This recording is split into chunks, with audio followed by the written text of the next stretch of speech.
और जाटों के संघर्ष के आगे मिलिट्री को पीछे हटना पड़ा। हरियाणा का जाट जब देश में आवश्यकता पड़ी किसानों को, मोदी की सत्ता को ठोकर मार के अगर उत्तरी भारत में किसी किसान का बेटा, जाट का बेटा सड़क पाया, वो नागौर का सांसद था, उनका कौन को सम्मान करे।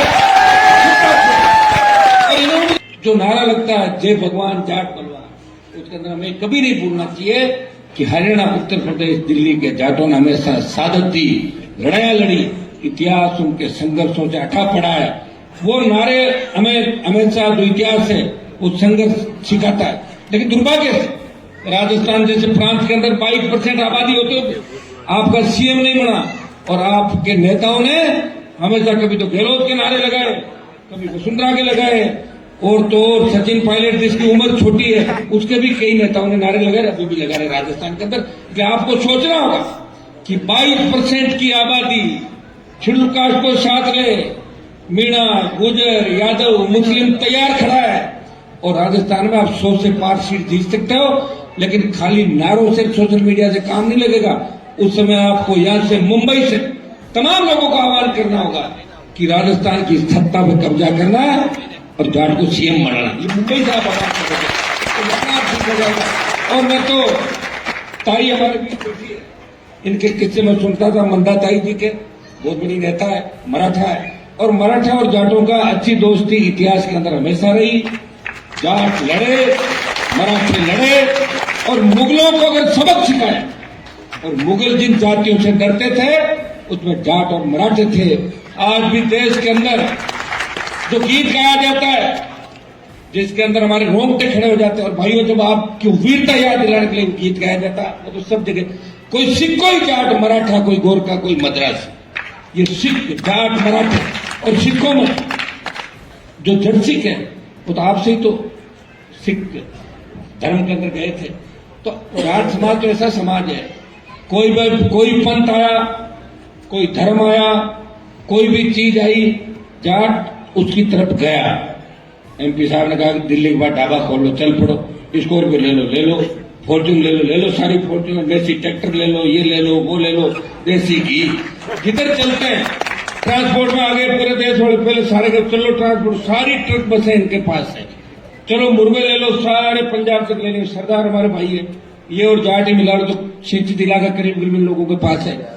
तो जाट एक नई दिशा की ओर जाता है, लेकिन धैर्य सबसे बड़ा है। आप चाहते हो 2 घंटे में रिजल्ट मिले, आप चाहते हो नारे लगाकर 50,000 की भीड़ करके कब्जा कर लिया, वैसे नहीं हो सकता। मैंने 5-5 लाख की रैलियां करी, पार्टी मैंने बनाई धर्मवीर जी राजस्थान के अंदर, कभी क्षेत्रीय पार्टी नहीं बनी राजस्थान की। हम लोग तो उस परिवार चाहते हैं, लोक दल, जनता दल के। आप हरियाणा, यूपी के नेता थे, सही है, चौधरी चरण सिंह जी, चौधरी देवीलाल जी 2 ही नेता हुए किसानों के सबसे बड़े, जिन्होंने एक कर्जा माफ किया और एक ने प्रधानमंत्री के पद को सुशोभित किया। और हरियाणा का जो जाट आरक्षण आंदोलन, मैं लोकसभा के अंदर हमेशा कहता हूं कि मराठों का आरक्षण दो, जाटों का आरक्षण दो, गुजरों को आरक्षण दो, तमाम जातियों को जो लड़ाती है। लेकिन जब जाट आरक्षण आंदोलन हरियाणा के अंदर चला था तो बहादुरगढ़ तक मैं जाके आया था, और वहां जब मैंने देखी कि हमारे समाज के लोग मंचों पे राजनीति के अंदर किस तरह लड़ रहे, और बच्चे वहां सीने पे गोलियां खा के समाज के लिए शहादत दे रहे थे, तो मैं तो बहादुरगढ़ से आगे गए नहीं धर्मवीर जी। मैंने राजस्थान में 300 जगह जाट आरक्षण आंदोलन में जो बच्चे हमारे शहीद हो रहे थे उनके लिए राजस्थान में आंदोलन कर रहा था। उस समय विधायक था, और इतिहास के अंदर वो चीज लिखी गई कि आरक्षण आंदोलन में सबसे बड़ी शहादत अगर किसी कौम ने दी तो राजस्थान में गुजरों ने लड़ाई लड़ी और पुलिस को भागना पड़ा, और जाटों के संघर्ष के आगे मिलिट्री को पीछे हटना पड़ा। ये हरियाणा का जाट। अरे सही, मैं यही कह रहा था एमपी साहब को कि अब हमारे लोग जगह हैं, राजस्थान के लोग ताकतवर हैं।